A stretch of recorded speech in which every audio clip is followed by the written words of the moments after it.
Madame, Monsieur, c'est un plaisir de vous retrouver pour le compte de cette émission Parole aux jeunes. Comme toutes les semaines, aujourd'hui nous parlerons d'une thématique très intéressante qui cadre justement avec la jeunesse parce que nous sommes sur ces plateaux d'expression des jeunes congolais et surtout des jeunes Lualabé. Et je ne suis pas seule, hein, vous allez remarquer, je ne suis pas seule sur ces plateaux, je serai accompagnée des jeunes qui vont eux-mêmes se présenter. Je vais commencer par vous, Monsieur Jean-Claude. Bonjour et bienvenue. Bonjour Madame Anita. Comment vous allez? Bonne année déjà, parce que c'est la première fois. Alors, qui êtes-vous exactement? Bon, là, présentement, je travaille et j'ai ma start-up que j'ai lancée, que j'ai appelée la Corporation Gladiateur, qui a comme objectif principal celui de concevoir les sites web, tout aussi de pouvoir moderniser certains secteurs de notre vie quotidienne, c'est-à-dire permettre à ce que les gens puissent louer des maisons à travers notre start-up, que les gens perçoivent, qu'on leur donne la possibilité d'échanger, parce que notre start-up vise vraiment à informatiser notre société. Voilà, justement, et à votre côté, Monsieur Peter Kapand, bienvenue. Merci beaucoup. Vous êtes très connu à Kolwezi, mais j'aimerais aussi que vous puissiez vous présenter. Qui êtes-vous exactement?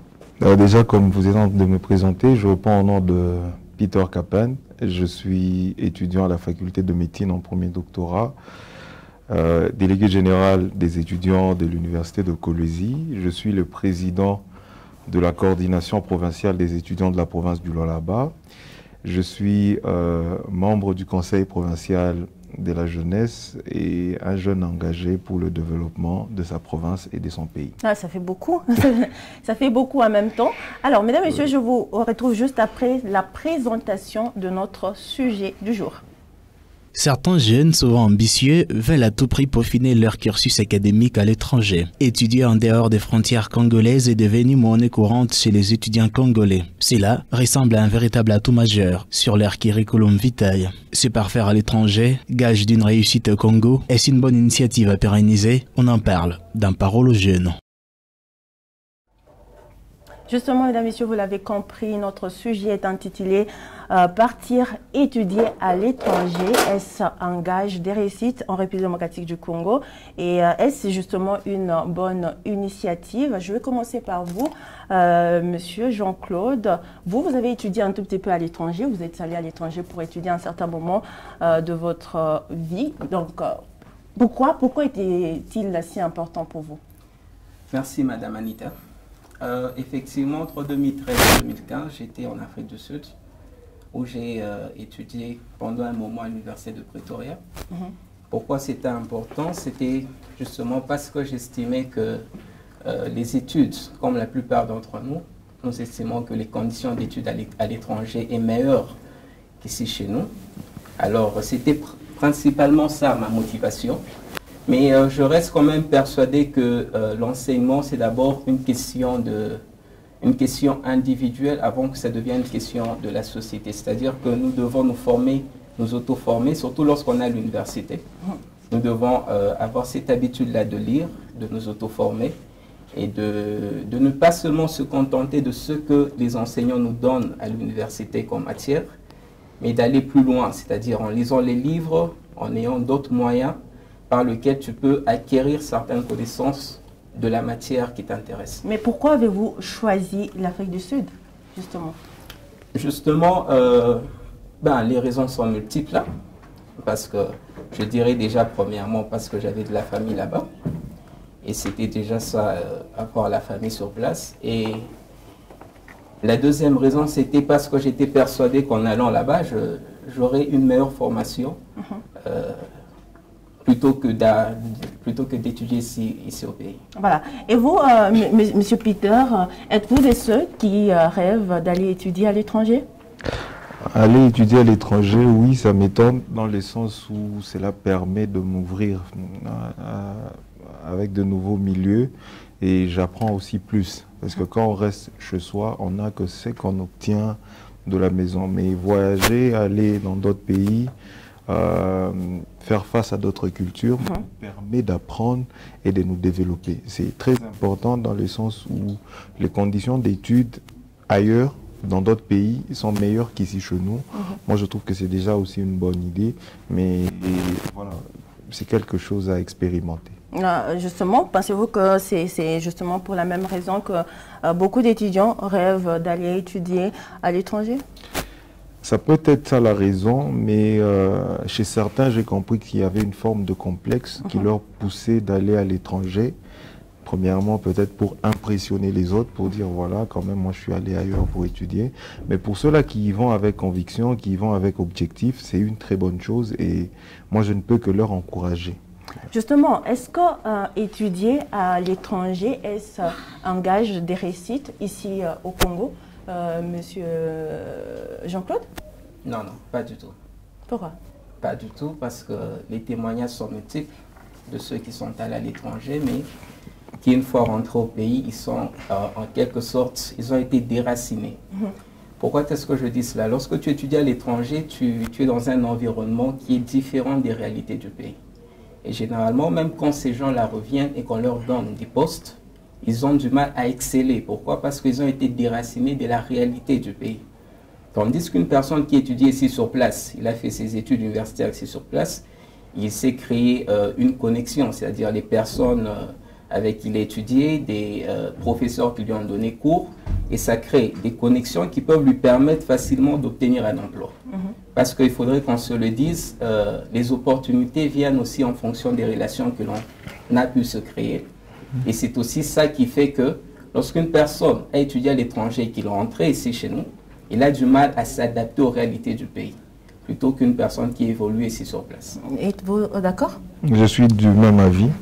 Déjà que quand on quitte le pays, quand on voyage, on va à l'étranger, c'est qu'on a mis d'abord une pause sur la vie qu'on était en train de mener. On va quelque part d'autre, on commence une nouvelle vie. On est obligé de quitter le pays pour revenir, ce qui fait que dans une certaine mesure, on a accumulé un certain retard par rapport à l'évolution dans le pays. Et généralement, comme le confrère le disait déjà, généralement les gens qui vont et qui reviennent ont du mal à s'adapter. Mais pour ceux-là qui sont forts de caractère, quand ils reviennent, ils ont cette possibilité de s'élancer, de trouver un emploi. Et quand ils trouvent un emploi, il y a aussi cette considération qui est ajoutée, parce qu'ils ont fait les études ailleurs et qu'ils reviennent, forcément les entreprises ici où les employeurs pensent que quand quelqu'un vient de l'extérieur, son diplôme pèse plus que les diplômes des autres. Justement, je devais y arriver. Voilà. Et vous, qu'est-ce que vous en pensez par rapport à cette situation? Je ne suis pas de cet avis-là. Déjà que, comme le frère le disait, la formation est d'abord personnelle. La formation n'est pas égale au bâtiment ou au pays dans lesquels on évolue. La formation est personnelle. Vous pouvez voyager. Moi, j'ai des connaissances, je connais des gens, des amis qui ont voyagé, qui sont allés à l'étranger, mais ils sont arrivés là-bas, ils ne se sont pas formés. Déjà qu'ici, chez nous, nous avons une vie avec restriction, mais quand vous voyagez, vous n'êtes pas sous le contrôle des parents, vous n'êtes pas sur ces contraintes-là, vous pouvez vous livrer ou vous donner à des pratiques qui ne vont pas vous permettre de bien avancer. Et vous verrez que quand vous allez retourner au pays, vous aurez un certain retard par rapport aux études, par rapport à l'éducation. De là à dire que voyager nous garantit, je ne pense pas, mais cela revient à la personne. L'auto-formation est très importante et c'est ça qui fait même la différence. Voilà, et monsieur Jean-Claude, les étudiants qui partent à l'étranger ont-ils un meilleur niveau que ceux qui restent au pays? Non, pas nécessairement. Pas nécessairement. Monsieur Peter a été clair par rapport à cette question. Ils n'ont pas une meilleure formation, mais c'est vrai qu'à l'étranger, vous avez beaucoup plus la possibilité d'avoir un cadre qui peut vous faciliter d'avoir une meilleure formation. Mais la formation, elle est d'abord individuelle. C'est la conscience de la personne elle-même. Et c'est pour cela, même quand on doit engager quelqu'un, on ne doit pas le prendre seulement en fonction de son diplôme, mais en fonction aussi de ses capacités. C'est-à-dire que les tests d'admission doivent être objectifs, de telle sorte à ce que la personne qui vient de l'étranger, tout comme celui qui étudie ici sur place, lorsqu'on doit l'engager, on doit l'engager en fonction de sa compétence. Et la compétence ne dépend pas forcément du fait qu'on ait étudié à l'étranger, qu'on soit doctorant ou qu'on soit licencié tout court. Mais bon, voilà. Est-ce justement une forme de complexe, M. Peter, je vais revenir à vous tout à l'heure, une forme de complexe dans des entreprises qui préfèrent engager les étudiants ou même des personnes qui ont étudié à l'extérieur du pays? C'est une forme de complexe.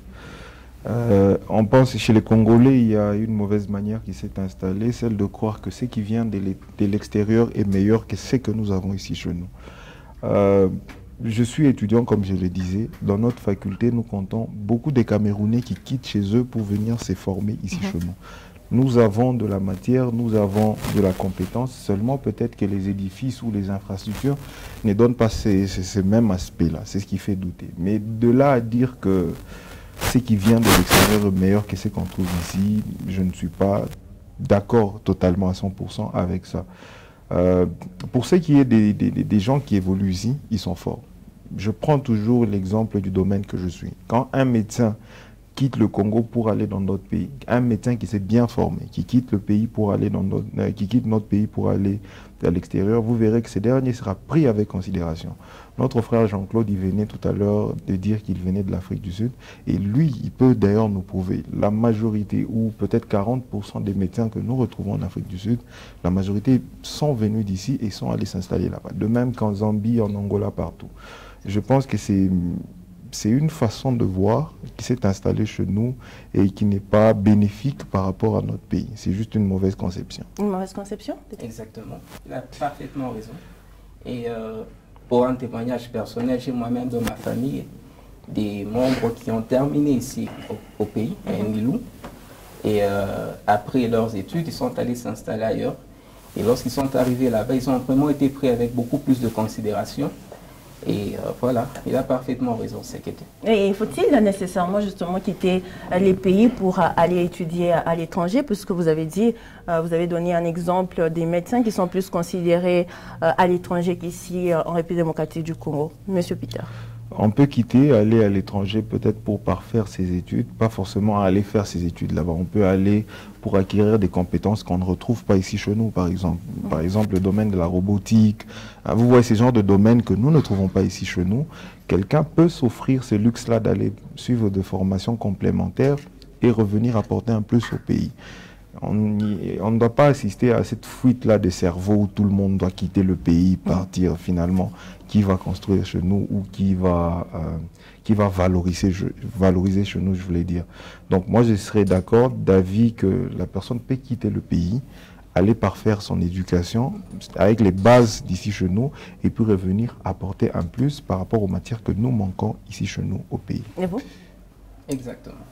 Alors, monsieur, nous avons posé cette question à quelques jeunes de la ville de Kolwezi. Faut-il quitter le pays pour aller étudier à l'étranger? Nous allons suivre ensemble leurs réactions et puis nous allons revenir juste après pour commenter.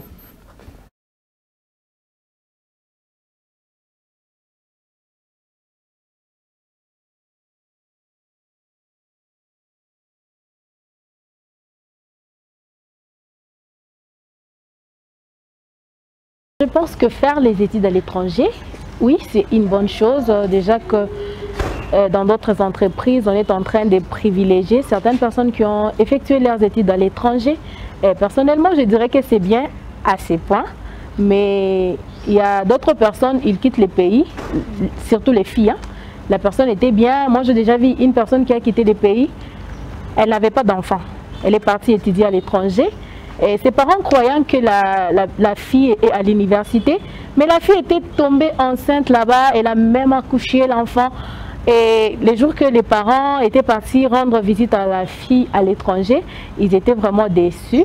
Mais il y a certaines personnes qui partent à l'étranger pour effectuer leurs études et ces personnes, ils étudient sérieusement, ils sont partis là-bas pour un but et ils attendent leur but.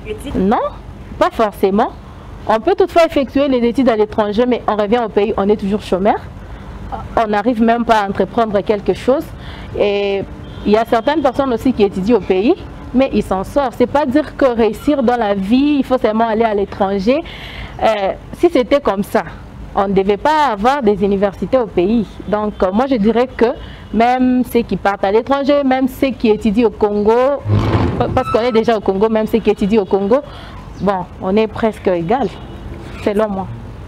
Déjà, premièrement, je pense que c'est une bonne chose d'aller faire ses études à l'étranger, vu que notre pays, il y a certains domaines dans lesquels nous devons nous spécialiser. Ici au Congo, il n'y en a pas. Alors, l'étudiant ou l'enfant veut faire ses études à l'étranger, question de venir ici au Congo pour commencer une carrière, mais en se spécialisant. Mais je pense que ce n'est pas une bonne chose parce que le fait d'aller étudier à l'étranger, vous pénalisez notre pays. Pourquoi ne pas prendre les domaines de spécialisation, le mettre ici au Congo, par exemple à Kolwezi, dans certaines universités, comme nous sommes des généralistes, pourquoi ne pas mettre des spécialistes ici au Congo, implanter des écoles en spécialisation que d'aller étudier ailleurs? Non, ça ne garantit rien, l'effet d'aller étudier ailleurs. Vous pouvez aller étudier ailleurs, mais sans pour autant que vous... L'effet d'aller étudier ailleurs, vous allez étudier et puis vous revenez ici, vous n'avez pas de travail. Vous restez chômeur, mais une fois que vous restez par exemple ici, vu des connaissances, etc., vous obtenez un travail et puis facilement. Donc ça n'engage à rien de votre réussite d'aller étudier ailleurs. Dans envisager des études à l'étranger, j'aborderai cette question en deux volets. D'abord, c'est une belle initiative quand un jeune qui s'est dit, après avoir peut-être terminé les humanités au niveau de la RDC, vouloir se perfectionner à l'étranger, c'est d'abord une belle idée parce qu'il n'est pas aussi tard d'apprendre la culture des autres. Là, en voyageant, un jeune doit acquérir certaines belles choses qu'il a manquées ici au pays, et donc on ignore que les systèmes universitaires en RDC, il est en déphasage avec celui administré à l'étranger, c'est-à-dire là on mise beaucoup plus sur la formation humaine. La formation humaine, là je fais allusion à la pratique, ils sont plus pratiquants qu'en RDC. En RDC, vous allez vous rendre compte que notre système, c'est un fourre-tout. Il y a tout dedans. Quelqu'un qui fait la médecine, on essaie de l'embrouiller avec de la philosophie, certaines choses qui ne peuvent même pas contribuer à sa formation personnelle. De ce côté-là, un jeune peut bien se perfectionner sur tous les plans. Il n'est pas mal qu'un jeune puisse aller suivre les études à l'étranger. Ça va lui faciliter d'abord la culture. La personne aura une nouvelle aperçu de la vie.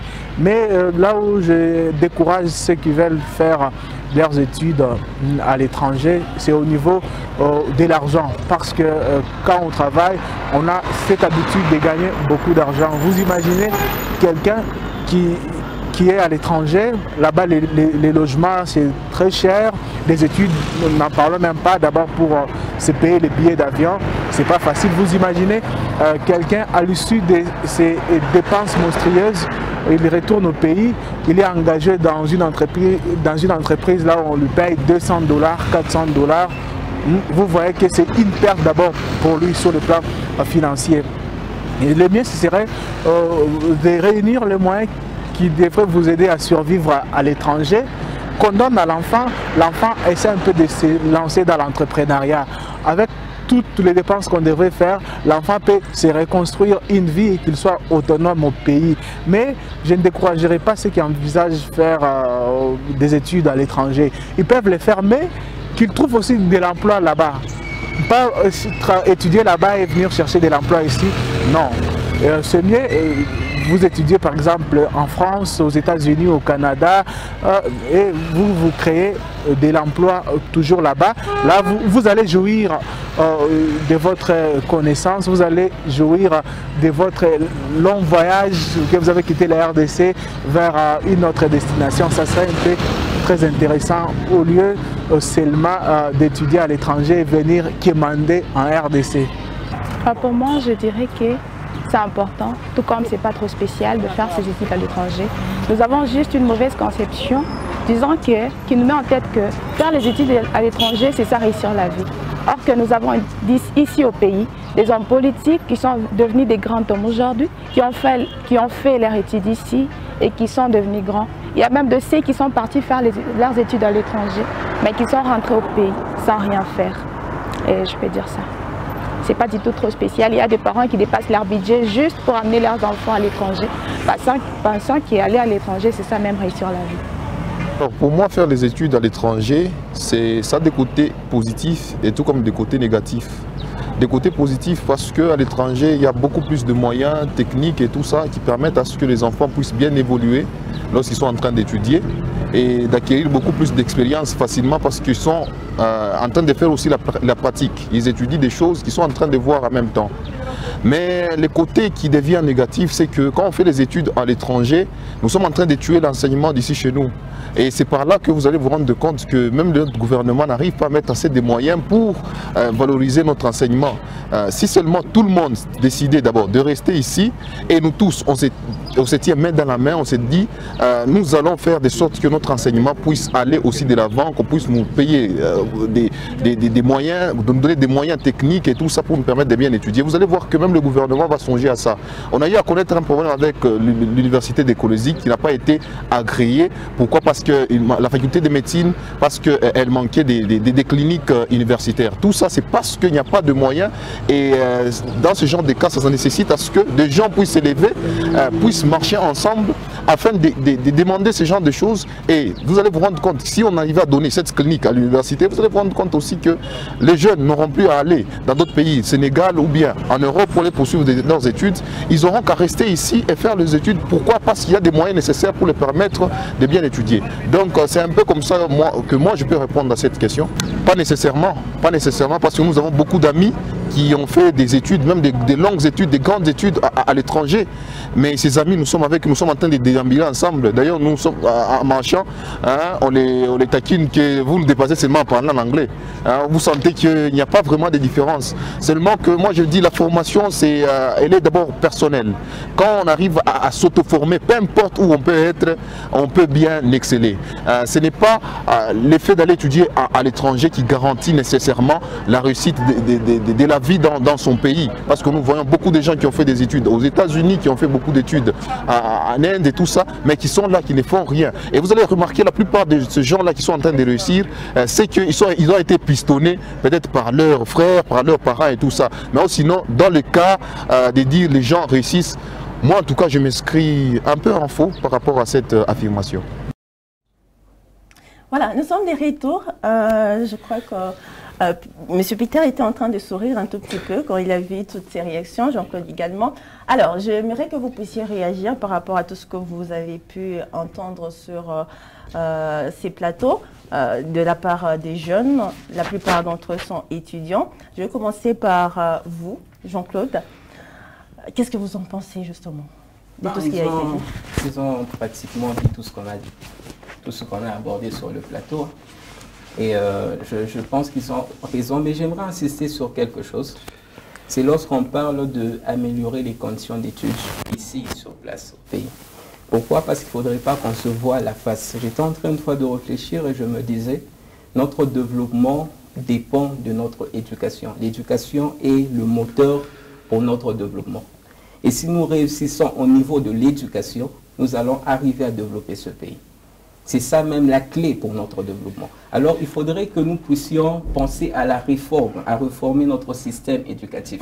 On ne peut pas se dire que non, les choses se passent bien au pays. Non, ça ne se passe pas bien. Ça ne se passe pas bien. Les conditions d'études ne sont pas acceptables. Vous n'avez qu'à voir dans la plupart des universités comment est-ce que les étudiants étudient. Il y a beaucoup d'étudiants dans une promotion, dans une salle de classe. Il y a beaucoup d'élèves. Et avec la gratuité, c'est même plus pire. Pourquoi? Parce que on se demande comment est-ce qu'un enfant peut arriver à acquérir la connaissance nécessaire lorsqu'il étudie dans un tel environnement. Nous ne pouvons pas dire seulement que non, étudier à l'étranger, c'est une mauvaise chose. Et moi, je pense plutôt qu'il faudrait améliorer notre système éducatif. Il y a des réformes qu'il faudrait faire. Voilà, justement, vous pensez que l'État congolais a une part de responsabilité. Exactement. Par rapport à ça. Et vous, monsieur Peter, avant que vous ne puissiez réagir à monsieur Jean-Claude, j'aimerais vraiment que vous puissiez commenter tout ce qui a été dit par nos jeunes. Tout le monde qui a défilé là, tous ont raison. Et pour ce qui est du petit commentaire que j'aimerais apporter, c'est que le gouvernement doit s'impliquer en tant que parent. Le gouvernement, c'est ça, le parent même de nous qui sommes étudiants, de nous qui sommes la population. Monsieur Jean-Claude disait tout à l'heure qu'il fallait qu'on songe à des réformes dans l'enseignement. C'est très vrai.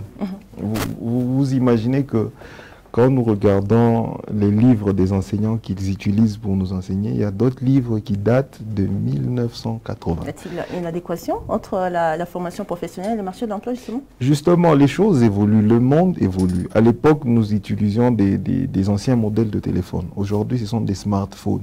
C'est-à-dire que le monde est en train d'évoluer du point de vue informatique, du point de vue, je ne sais pas moi, médecine, polytechnique. Les choses sont en train d'évoluer. C'est à nous de nous remettre à l'heure, de suivre les autres qui nous ont précédés. Avec les nouvelles réformes qui ont été proposées par les ministres de l'enseignement, j'ai aimé quelque chose. Ils disaient que nous avions pris de retard, c'est pourquoi nous voulions adapter les choses avec le système LMD. C'est bien de faire ça. Mais est-ce que nous avons encore le moyen pour réussir ce système? Là aussi, c'est une question. Donc, les amis ont totalement raison. Si c'est pour évoluer à l'étranger et revenir pour ramener ce qu'on a appris chez les autres, ce qu'on a volé chez les autres, ramener comme la Chine l'avait fait dans le temps, je serais d'accord. Mais pour ce qui est de l'intervention du collègue qui disait non, il faut voyager, partir, chercher de l'emploi et rester là-bas, moi je pense que ça c'est un défaut. Parce que si tous les jeunes arrivaient à faire ça, qui va construire le pays? Mais justement, il y a déjà assez de jeunes ici sans emploi. Faut-il que ces jeunes qui partent à l'étranger puissent revenir, monsieur Jean-Claude? En fait, on n'a que ça comme pays. On n'a que ça comme pays. Moi, j'ai toujours dit cela. Peu importe où on peut être dans le monde, c'est ça notre pays, c'est ça notre terre et nous devons le développer. Non seulement nous devons défendre ces terres, nous devons développer ce pays. S'il faut souffrir, il faudrait mieux souffrir avec son peuple plutôt que de vivre mieux à l'étranger. Vous voyez, c'est comme ça que moi je réfléchis au fait. Il faudrait développer ce pays. Et si tu as la connaissance que tu as acquis en étant à l'étranger et que tu estimes que cela peut être nécessaire pour le développement de notre pays, il faudrait amener cette connaissance au pays. Voilà, il y a M. Moon Machid, il y a plein de commentaires sur notre live Facebook. Justement, il y a 2 gens qui nous suivent à travers le pays via notre site internet, également sur Facebook et sur YouTube, qui réagit en ces termes. Non, ce n'est pas une bonne initiative, c'est une perte d'argent. Certains Congolais qui ont fait des études en RDC dans les cours à l'étranger, il suffit juste de bien payer les professeurs et construire des établissements répondant aux normes internationales. Voilà, le message est tellement long, il y a plein de commentaires, je voulais juste prendre celui-ci. Alors, quels sont justement les défis et les avantages en allant justement étudier en étranger, à l'étranger justement? Quels sont les défis? Et les avantages justement? Bon, les défis sont nombreux. C'est aussi par rapport aux frais, au Minerval. En fait, j'étais en train de réfléchir sur quelque chose d'ailleurs avant de venir. C'est sur la possibilité d'étudier en ligne. Parce que de fois, nous négligeons cette possibilité-là. Étudier à l'étranger, c'est aussi être capable d'étudier en ligne. Et c'est ce que je fais souvent. J'ai des cours que je suis en ligne à l'université qui sont bien sûr dans des pays développés. Mais il y a quelque chose qui m'a fait tiquer par rapport à cela, c'est que tu payes beaucoup, tu payes cher, mais la connaissance que tu acquiers équivaut par peut-être à quelques livres que tu pouvais acheter et que tu pouvais lire de toi-même et tu te formes par toi-même. Moi, je me dis, en fait, notre système éducatif nous a déformés. Pourquoi? Parce qu'on se dit, lorsque je dois apprendre, quelqu'un d'autre doit nécessairement m'enseigner. Je dois avoir un professeur, je dois avoir quelqu'un qui m'enseigne pour que j'apprenne. Mais alors qu'à notre niveau, à notre stade, et d'ailleurs on doit inculquer cela même aux enfants, déjà dès le bas âge, il faudrait déjà leur donner un livre. Tu lui dis, avant que je te paye un jeu vidéo, tu dois d'abord terminer ce livre. Tu le lis du début à la fin et tu me donnes l'explication de ce livre. Et c'est seulement après que je vais te payer le jeu vidéo. Parce que c'est vrai que les enfants peuvent s'amuser, mais doivent aussi apprendre à lire.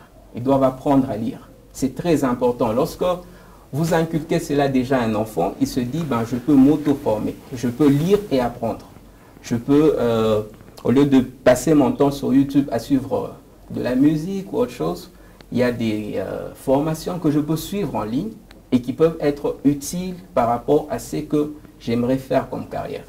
Alors, En fait, ce n'est pas une conclusion, mais j'aimerais déjà dire cela. J'aimerais encourager les jeunes. Pourquoi? Parce qu'on n'a pas beaucoup d'argent dans nos familles. Si on doit en plus obliger à nos parents de les amener à l'étranger, où ils doivent payer 7 000 $, deux fois même 13 000 $ l'année pour juste l'enseignement, sans compter les frais de logement, la nourriture et tout le reste, vous vous rendez compte que pour un seul enfant, vous pouvez dépenser jusqu'à 10 000 $ juste pour une année. Alors qu'en lisant des livres, en suivant des vidéos en ligne, tu peux apprendre et tu peux te former et avoir la connaissance qui peut être nécessaire pour ton avenir. Lire des livres et étudier en ligne peut-il être une option pour ceux qui ne peuvent pas se payer des études à l'étranger, M. Peter? Déjà au début, vous avez commencé avec une citation qui disait qu'on doit apprendre à se former chaque jour. L'auto-formation est très importante. Moi, j'imagine déjà qu'à l'époque, avant que nous n'ayons des écoles, il n'y avait pas d'école et les gens s'est formés par eux-mêmes. C'est une très bonne chose, l'instruction personnelle, où vous lisez, où vous apprenez, vous êtes curieux, un rat de laboratoire, où vous cherchez à avoir constamment une nouvelle connaissance. C'est une chose de très importante. Pour ce qui est des universités ou encore des écoles, être dans des universités ou des écoles prestigieuses ne vous garantit rien. Mais l'auto-formation est très importante. Il y a des amis qui reviennent, mais quand vous parlez avec cette personne-là, vous dites que la personne a étudié simplement dans de bonnes conditions, mais n'a rien de plus que moi. Voilà, c'est ce que je peux donner comme commentaire là-dessus. Voilà. Puisque nous sommes pratiquement à la fin de cette émission, il nous reste quelques minutes. J'aimerais que nous puissions également parler des avantages et des inconvénients. Vous n'avez pas vraiment touché à cette question, mais M. Peter, y a-t-il des avantages justement et des inconvénients? Puisque vous avez dit que c'est une bonne chose, mais y a-t-il des inconvénients justement? Les avantages, oui, il y en a, dans le sens où nous prenons de la connaissance que nous n'avons pas ici chez nous. Nous pouvons puiser de la connaissance des autres, nous pouvons copier chez les autres et ramener. C'est comme ça qu'on avance, parce qu'on n'invente pas la roue, mais on essaye de l'adapter. C'est en prenant ce que les autres ont fait, on ramène chez nous, on voit là où il y a des manques, je vais dire de vide, on peut ramener et combler ces vides-là. L'inconvénient, c'est que quand nous quittons tous les pays pour ne plus rentrer, c'est vrai que nous sommes allés pour étudier, mais quand nous partons sans pour autant retourner et donner de la matière que nous avions à apprendre de l'autre côté, c'est déjà un frein pour le développement. Il y a cette fuite-là de cerveau et personne ne construira notre pays. Aujourd'hui, c'est vrai que ce n'est pas vraiment dans le sujet du jour, mais aujourd'hui, vous allez voir que sur la province du Lualaba, il y a plus d'étrangers chaque année. Il y a des gens qui viennent. C'est parce que le Congo a des potentialités que peut-être nous-mêmes nous négligeons, mais que les autres ont déjà vues. La meilleure chose à faire, c'est que la personne, l'étudiant, doit quitter d'ici, aller apprendre avec comme objectif de retourner au pays et d'apporter le plus qu'il aura appris. La Chine a fait ça. Si la Chine a pu se développer aujourd'hui et avoir tout ce qu'il y a comme potentialité en Chine, c'est parce qu'à un moment donné, ils ont envoyé leurs enfants, ils ont payé de bourses, aller aux États-Unis, en Allemagne, en France, aller partout, prenez cette connaissance collective et revenez avec ça ici. Et aujourd'hui, vous avez vu les résultats. Ça, c'est les côtés avantageux. Mais partir pour ne pas revenir ou partir pour jouir du moment, comme les amis les disent, non, enjoy, tout ça, vous perdez le temps et votre vie au même moment. Voilà. Alors, quel conseil pourriez-vous donner, Monsieur Jean-Claude? Votre caméra est juste là, il nous reste 1 minute. Quel conseil pourriez-vous donner à un jeune qui veut à tout prix aller étudier à l'étranger, bien qu'il n'a pas de moyens? En fait, j'aimerais lui donner... J'aimerais lui parler déjà de mon exemple, parce que lorsque je suis parti, j'ai été obligé de rentrer et d'étudier ici sur place. J'ai fait mes études universitaires ici, à Kolwezi. Alors, la réalité est tout autre à l'étranger. C'est vrai que lorsque vous voyez la France, vous voyez les gens qui sont prêts à tout pour aller en Europe, ce n'est pas le paradis, l'étranger. C'est peut-être même plus dur que de vivre ici chez nous. Vous voyez ? C'est ça même la réalité. Alors, si tu as vraiment envie d'aller à l'étranger, prends ton temps, étudie ici, termine tes études, travaille ici, fais-toi un peu d'argent. Et lorsque tu dois aller à l'étranger, que ce soit à travers tes propres moyens et tes propres compétences que tu iras vendre à l'étranger. Parce que si tu vas à l'étranger avec une certaine compétence, c'est-à-dire que tu vas là-bas pour travailler, ou bien pour acquérir un peu plus de connaissances par rapport à ce que tu as déjà eu ici sur place, c'est mieux que d'y aller simplement pour peser sur les finances de ta famille. Parce que c'est quand même grave, hein. Il faudrait qu'on se le dise. Il y a des gens qui vont à l'étranger et juste pour lui seul, on doit payer les études et tous les autres n'étudient pas à cause de lui. Non, non, moi je pense qu'ici, sur place au Congo, nous avons suffisamment d'universités, d'écoles, des formateurs, d'enseignants qui sont en mesure de nous donner déjà le bagage nécessaire pour pouvoir nous en sortir. Merci, merci beaucoup, Monsieur Jean-Claude. Et vous, Monsieur Peter, quel conseil pourriez-vous donner à ce jeune-là? C'est lui qui n'a pas suffisamment de moyens. Il n'a pas suffisamment de moyens. Il veut à tout prix aller étudier à l'étranger parce qu'il estime que c'est mieux qu'ici au pays. Qu'il arrête d'être d'abord égoïste, qu'il soit réaliste quelque part. Les conditions de vie sont très compliquées déjà ici chez nous. On n'a pas suffisamment de moyens. Votre caméra est juste là? On n'a pas suffisamment de moyens. Nous venons de familles tous modestes qui n'ont pas suffisamment d'argent. Qu'il reste ici, qu'il étudie, et certainement qu'il trouvera de l'emploi. Ce n'est pas qu'en voyageant qu'il aura une très belle vie. Donc, qu'il reste patient, qu'il travaille dur, et peut-être qu'il enverra, lui, ses enfants, aller étudier à l'étranger quand il aura suffisamment de moyens. Voilà, merci beaucoup. Merci à vous tous. Le sujet est tellement vaste, mais voilà, le temps nous fait vraiment défaut. Grand merci à vous de nous avoir suivis. Je vous retrouve la semaine prochaine avec le même et réel plaisir, avec une autre thématique. Au revoir.